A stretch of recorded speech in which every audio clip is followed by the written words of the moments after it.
Nazanin Zaghari-Ratcliffe, the British-Iranian woman being held in Iran, has seen a specialist after finding lumps in her breasts, her husband has said.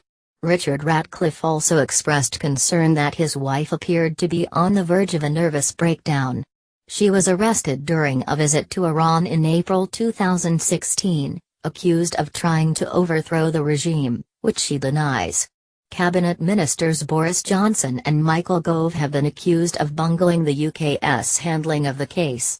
Mrs. Zaghari-Ratcliffe's family have issued a statement about her condition, saying she had been complaining of sharp stabbing pains in her breasts for more than a year. They said she had been given a mammogram by the prison's gynecologist, which gave an inconclusive result.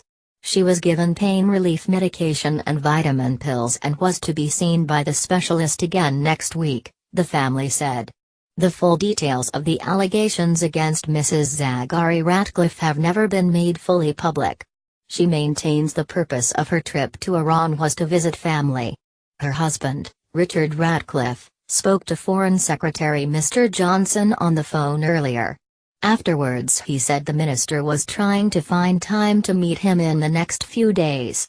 It came after Environment Secretary Michael Gove told the BBC he did not know what Mrs. Zaghari-Ratcliffe had been doing in Iran when she was arrested. He later said he would take her husband's assurance that she was on holiday. Mr. Gove had been trying to defend Mr. Johnson, who last week suggested she had been training journalists on the trip. Charity Thomson Reuters Foundation, who Mrs. Zaghari-Ratcliffe has worked for, said it feared the remark could have doubled her sentence. The Foreign Secretary has since said the UK government has no doubt that a holiday was the sole purpose of her visit to Iran.